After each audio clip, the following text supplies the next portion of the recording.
Jika hari ini kamu sedang mendengarkan cerita ini, mungkin kamu tidak pernah membayangkan bagaimana rasanya berjuang di negeri orang, meninggalkan keluarga, meninggalkan tanah kelahiran, bahkan meninggalkan anak dan suami demi satu tujuan, membahagiakan orang-orang yang dicintai.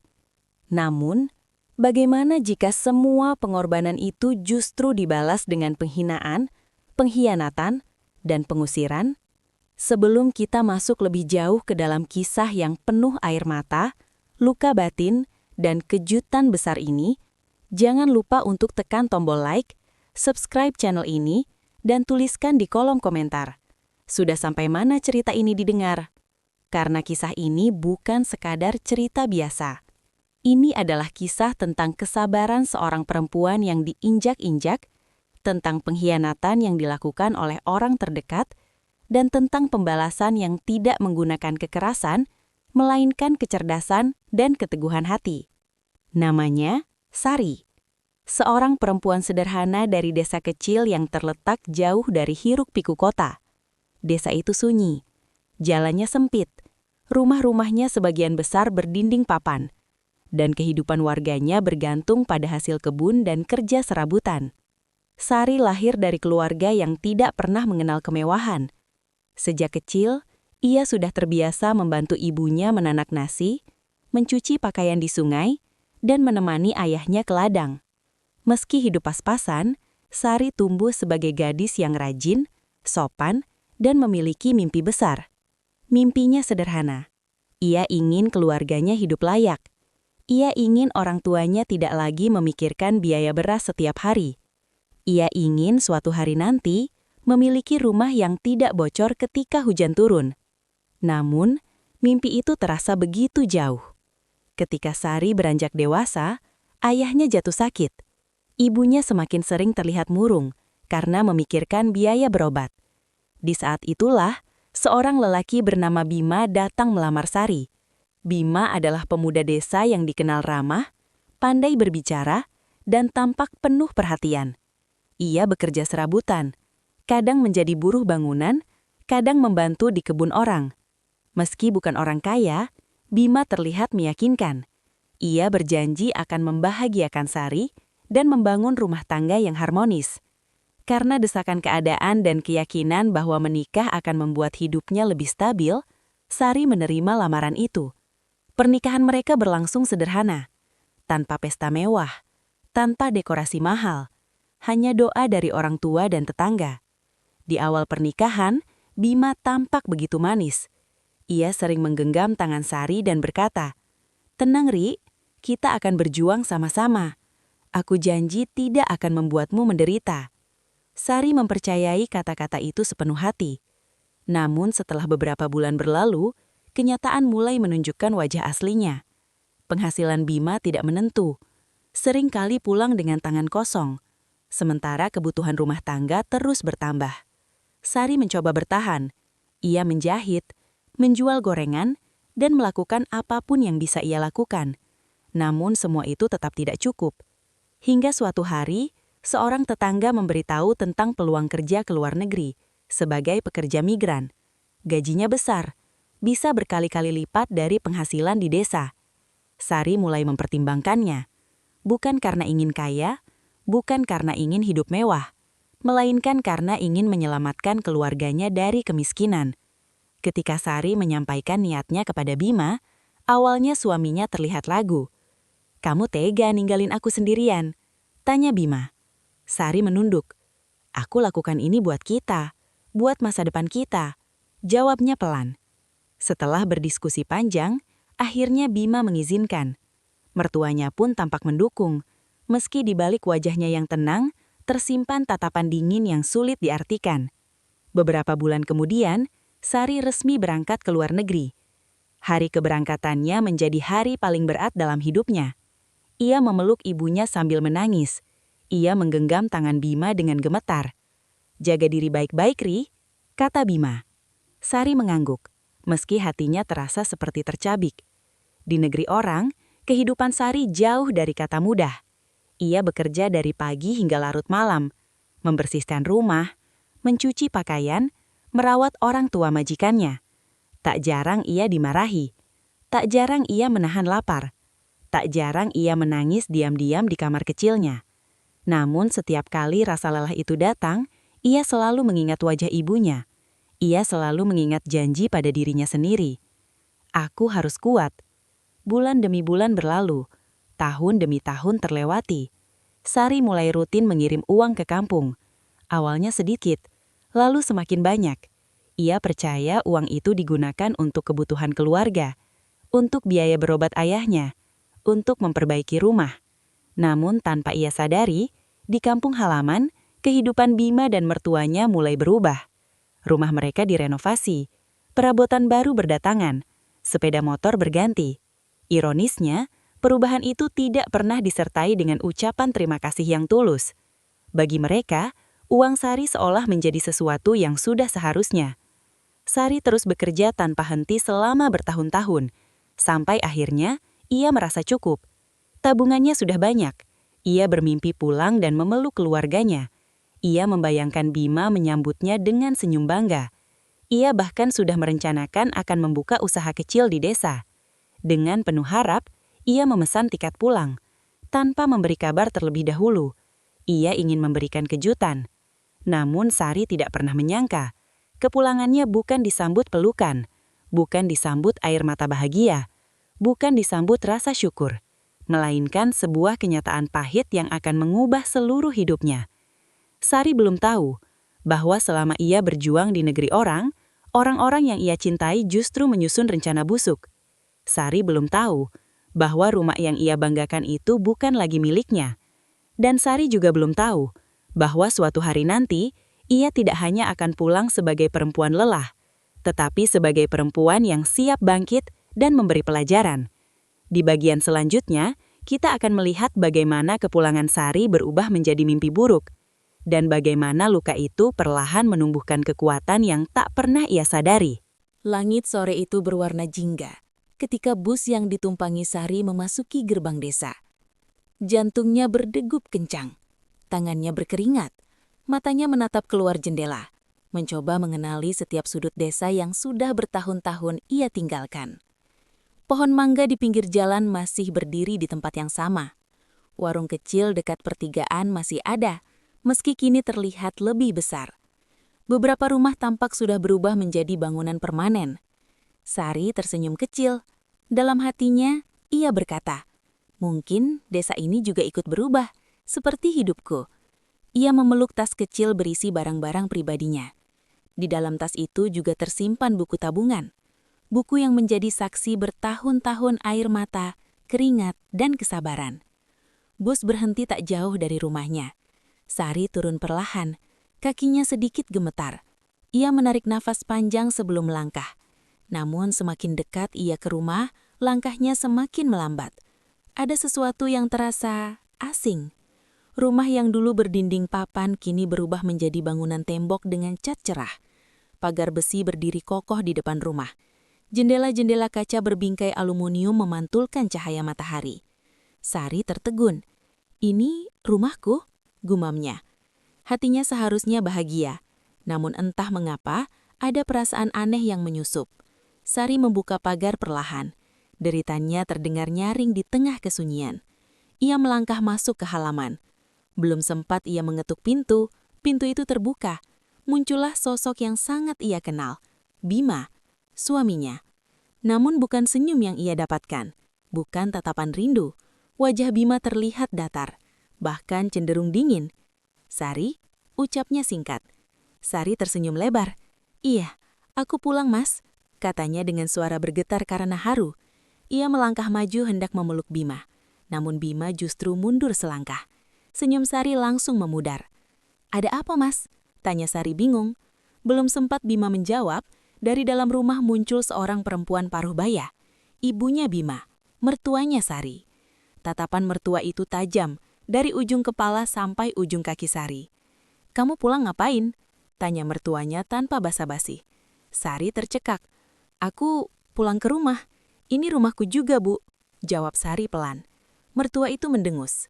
"Rumah ini sekarang bukan milik kamu lagi." Kalimat itu seperti petir di siang bolong. Sari merasa dunia seakan berhenti berputar. "Apa maksud ibu?" Suara Sari nyaris tidak terdengar. Bima memalingkan wajah. "Mas, jelasin dong," pinta Sari. Namun Bima tetap diam. Mertua Sari melipat tangan di dada. "Kamu sudah lama pergi. Kami yang mengurus rumah ini. Kami yang membangun ulang. Kamu nggak punya hak apa-apa." Sari menelan ludah. "Bu, uang untuk membangun rumah ini dari aku, dari hasil kerjaku," katanya dengan suara gemetar. Mertua itu tertawa kecil. "Tapi semua atas nama Bima. Kamu cuma istri. Dan sekarang?" Ia berhenti sejenak, menatap Sari sinis. "Sekarang kamu bukan siapa-siapa lagi di sini." Kepala Sari terasa pusing. Ia menoleh ke Bima. "Mas, kamu dengar sendiri kan? Kamu nggak mungkin setuju dengan ini." Bima menghela nafas. "Sari, kita sudah berubah. Kamu terlalu lama di luar negeri. Aku butuh kehidupan yang nyata di sini." "Apa maksud Mas?" tanya Sari dengan mata berkaca-kaca. Bima akhirnya menatap Sari. "Aku mau kita pisah." Kalimat itu menghantam dada Sari lebih keras dari apapun. "Pisah?" ulangnya lirih. "Iya," jawab Bima tanpa ekspresi. "Kamu kan sudah punya uang banyak, kamu bisa hidup sendiri." Air mata Sari jatuh. "Mas, semua ini aku lakukan buat kamu, buat keluarga kita." Bima terdiam sejenak. Namun mertua Sari kembali menyelah. "Sudahlah, jangan drama. Kalau kamu mau pergi, pergi saja. Jangan bikin ribut di sini." Sari merasa kakinya lemas. Ia memandang rumah yang dulu ia impikan. Rumah yang dibangun dari jerih payahnya. Kini berubah menjadi tempat yang menolaknya. Dengan sisa tenaga, Sari berkata, "Aku cuma mau istirahat. Aku capek. Aku baru sampai." Mertua itu menggeleng. "Tidak ada tempat buat kamu di sini." Kalimat itu mematahkan sesuatu di dalam diri Sari. Ia berdiri terpaku beberapa detik, lalu perlahan berbalik, tanpa membawa apapun selain tas kecilnya. Tanpa ada satupun yang menahannya. Tanpa ada satupun yang merasa bersalah. Langkah Sari terasa berat. Air matanya terus mengalir. Ia berjalan tanpa tujuan menyusuri jalan desa. Orang-orang memandanginya. Beberapa berbisik-bisik. Namun Sari tidak peduli. Yang ia rasakan hanya satu. Hancur. Di malam itu Sari duduk di sebuah bangku kayu di depan warung yang sudah tutup. Ia memeluk lututnya. Tangisnya pecah. "Ya Allah, salah apa aku?" bisiknya. Di tengah kesedihan itu, Sari tidak tahu bahwa pengusirannya hanyalah awal, bahwa di balik semua ini ada rahasia besar yang perlahan akan terbuka, dan bahwa suatu hari nanti, orang-orang yang mengusirnya akan memohon ampun di hadapannya. Malam semakin larut. Angin dingin menusuk kulit Sari yang masih duduk terdiam di bangku kayu depan warung kosong. Matanya sembab. Air matanya hampir habis, namun dadanya masih terasa sesak. Ia tidak tahu harus kemana. Rumah orang tuanya sudah lama kosong sejak ayahnya meninggal dunia, dan ibunya tinggal bersama saudara jauh di desa sebelah. Sari benar-benar sendirian. Dalam kondisi putus asa itu, sebuah suara pelan menyapanya. "Sari?" Sari mengangkat kepala. Di hadapannya berdiri seorang perempuan setengah baya bernama Bu Ratna, tetangga lama yang dulu sering membeli gorengan darinya. "Bu Ratna," ucap Sari lirih. Perempuan itu menatap Sari dengan wajah penuh iba. "Kamu pulang, Nak? Dari luar negeri?" Sari mengangguk lemah. Bu Ratna duduk di sampingnya. "Astaga, kenapa kamu duduk di sini malam-malam begini?" Sari tidak sanggup menjawab. Air matanya kembali jatuh. Bu Ratna langsung paham. "Bima dan ibunya ya?" Sari terkejut. "Ibu tahu?" Bu Ratna menghela napas panjang. "Banyak yang tahu, Sari, tapi tidak ada yang berani bicara." Kalimat itu membuat jantung Sari berdegup kencang. "Apa maksud ibu?" tanya Sari. Bu Ratna menatap sekeliling memastikan tidak ada orang lain. "Selama kamu di luar negeri, Bima sudah menikah lagi secara siri." Kepala Sari terasa berputar. "Apa?" Suaranya bergetar. "Iya, dengan perempuan dari kota. Katanya anak orang berada." Dunia Sari runtuh seketika. Ia menggenggam bajunya sendiri. "Terus, uang yang aku kirim?" Bu Ratna menunduk. "Sebagian besar dipakai Bima buat usaha kecil, tapi sekarang usahanya sudah dijual. Uangnya dipakai beli tanah atas nama ibunya." Sari terdiam. Setiap kata seperti pisau yang menusuk jantungnya. Rumah yang sekarang kamu lihat itu juga dibangun dari uangmu, lanjut Bu Ratna. Sari tertawa kecil, tapi tawanya terdengar seperti orang putus asa. Jadi, selama ini aku kerja mati-matian untuk mereka bersenang-senang. Bu Ratna memegang tangan Sari. Kamu terlalu baik, Nak. Terlalu percaya. Sari menunduk. Dalam benaknya, potongan-potongan kejadian mulai tersusun. Beberapa tahun terakhir Bima jarang menelpon. Kalau menelpon pun singkat. Saat Sari bertanya soal penggunaan uang, jawabannya selalu mengambang. Kini semuanya jelas. Pengkhianatan itu bukan terjadi dalam sehari. Itu proses panjang. Sari menggenggam tangan sendiri. Untuk pertama kalinya, di balik kesedihannya muncul perasaan lain. Marah. Bukan marah yang meledak-ledak, tapi marah yang sunyi. Bu Ratna berkata pelan, "Kamu boleh tinggal di rumah saya dulu." Sari mengangguk. Malam itu, Sari tidur di kamar kecil rumah Bu Ratna. Namun ia tidak benar-benar tidur. Pikirannya berputar. Jika ia terus menangis, tidak ada yang berubah. Jika ia terus meratapi nasib, Bima dan mertuanya akan terus hidup nyaman. Sari bangkit duduk di ranjang. Ia membuka tasnya, mengeluarkan buku tabungan. Angka di dalamnya cukup besar, cukup untuk memulai hidup baru, cukup untuk membuat orang lain terkejut. Sari menatap angka itu lama, lalu tersenyum tipis. Kalau mereka pikir aku sudah kalah, mereka salah. Keesokan harinya Sari pergi ke kota. Ia menemui seorang notaris. Ia juga menghubungi teman sesama pekerja migran yang kini sukses membuka perusahaan jasa tenaga kerja. Dari sanalah Sari mulai memahami satu hal penting. Selama ini semua transfer uangnya tercatat rapi. Bukti ada. Rekening tujuan ada. Nama penerima jelas. Sari tidak sebodoh yang mereka kira. Ia mulai mengumpulkan bukti, satu persatu. Diam-diam, tanpa diketahui siapapun. Sari juga bertemu pengacara. Untuk pertama kalinya dalam hidupnya, Sari duduk di ruangan ber-AC, berbicara tentang hak-haknya, tentang pernikahan, tentang harta bersama, tentang pengkhianatan. Pengacara itu berkata, "Kamu punya posisi kuat, sangat kuat." Kalimat itu seperti menyiramkan air ke bara api di dada Sari. Selama ini ia merasa kecil. Kini ia sadar, ia tidak kecil.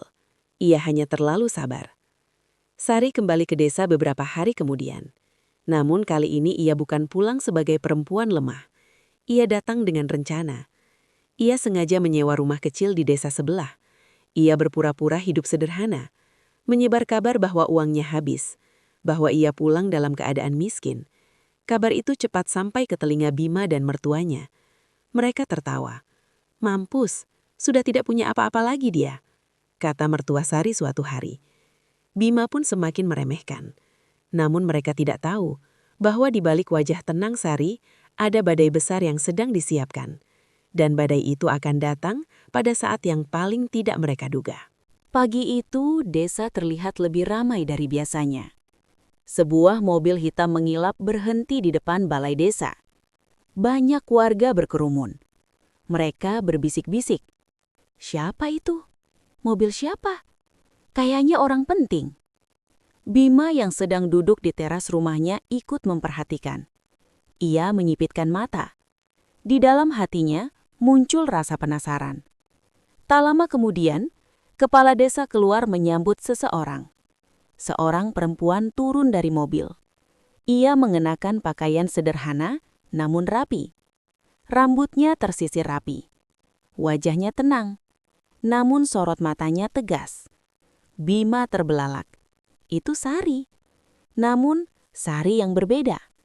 Di belakang Sari, turun dua orang pria berpakaian rapi dan seorang perempuan membawa map tebal.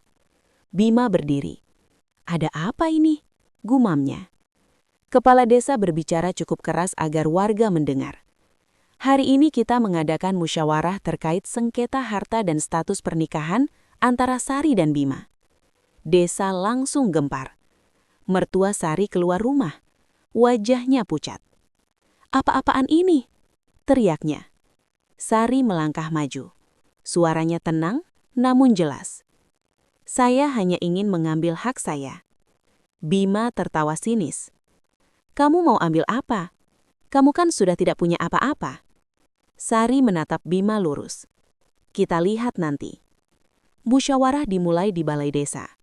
Warga ikut menyaksikan. Pengacara Sari membuka map. Ia menunjukkan bukti transfer selama bertahun-tahun. Satu persatu. Nama pengirim, Sari. Nama penerima, Bima. Jumlahnya tidak sedikit. Pengacara berkata, semua dana ini merupakan hasil kerja klien kami di luar negeri. Dana tersebut digunakan untuk membeli tanah, merenovasi rumah, dan membuka usaha. Secara hukum, ini termasuk harta bersama. Mertua Sari menyela. Tanah itu atas nama saya. Pengacara tersenyum tipis. Kami juga punya bukti bahwa tanah tersebut dibeli menggunakan dana klien kami. Kepala desa mengangguk pelan. Wajah Bima mulai berubah. Pengacara melanjutkan. Kami juga memiliki bukti bahwa Bima menikah siri dengan perempuan lain tanpa izin istri sah. Ruangan mendadak hening. Warga saling pandang. Bima berdiri. Itu fitnah. Perempuan pembawa map maju.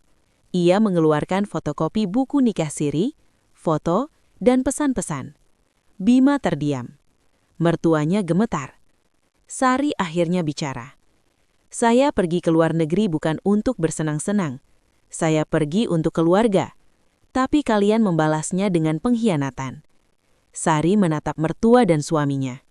Saya tidak minta lebih. Saya hanya minta hak saya. Kepala desa berdiskusi dengan tokoh masyarakat. Keputusan diambil. Tanah dan rumah dinyatakan sebagai harta bersama. Bima diwajibkan menyerahkan separuh nilai aset kepada Sari. Selain itu, perceraian dapat diproses dengan hak nafkah untuk Sari. Mertua Sari terduduk lemas. Bima pucat. Sari berdiri tegak. Namun puncak kejutan belum berakhir. Sari berkata, saya juga ingin menyampaikan sesuatu. Semua menatapnya. Saya adalah salah satu pemilik perusahaan jasa tenaga kerja yang selama ini menyalurkan pekerja ke luar negeri. Warga terkejut, termasuk Bima. Selama ini saya belajar, menabung, dan berinvestasi. Saya tidak hanya bekerja sebagai pembantu. Sari menatap Bima. Uang yang kalian remehkan justru menjadi modal saya membangun usaha. Ruangan riuh. Bima menunduk. Mertuanya menangis. Untuk pertama kalinya, mereka sadar. Perempuan yang mereka usir bukan perempuan lemah, bukan perempuan miskin, melainkan perempuan kuat yang sedang berdiri di hadapan mereka. Balai desa perlahan kembali sepi. Warga satu persatu meninggalkan ruangan dengan wajah penuh takjub. Apa yang mereka saksikan hari itu akan menjadi cerita yang dibicarakan bertahun-tahun. Sari berjalan keluar dengan langkah tenang. Tidak ada senyum kemenangan di wajahnya. Tidak ada tawa mengejek. Yang ada hanyalah ketenangan. Bu Ratna menunggunya di depan balai desa. Perempuan tua itu memeluk Sari erat. Kamu hebat, Nak, bisiknya. Sari menggeleng pelan. Aku hanya memperjuangkan hakku, Bu. Beberapa hari kemudian, proses hukum berjalan. Perceraian resmi dilakukan. Bima kehilangan hak atas sebagian besar aset. Rumah yang dulu ia banggakan kini harus dijual untuk membagi nilai harta. Tanah yang dibeli atas nama ibunya pun tidak bisa diselamatkan. Mertua Sari jatuh sakit, bukan karena penyakit fisik semata, melainkan karena beban malu dan penyesalan. Sementara Bima, ia kini tinggal menumpang di rumah saudaranya. Istri Siri yang dulu dibanggakannya pergi meninggalkannya. Hidupnya berantakan. Berbanding terbalik dengan Sari. Sari pindah ke kota. Ia membeli rumah sederhana. Bukan rumah mewah, namun nyaman. Ia membuka kantor kecil untuk perusahaan jasanya. Sedikit demi sedikit, usahanya berkembang. Sari mempekerjakan banyak perempuan desa. Ia memberi mereka pelatihan.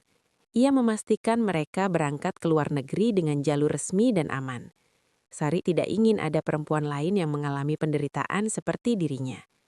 Suatu sore, Sari duduk di teras rumahnya, memandang langit senja. Ia teringat masa-masa ketika ia menangis sendirian di negeri orang. Ia teringat malam ketika ia diusir tanpa belas kasihan. Air matanya menetes. Namun kali ini bukan karena sedih, melainkan karena syukur. Ibunya kini tinggal bersamanya. Sehat, tenang, bahagia. Suatu hari Sari mendapat tamu. Bima berdiri di depan pintu. Wajahnya kurus, matanya cekung. "Ada apa?" tanya Sari datar.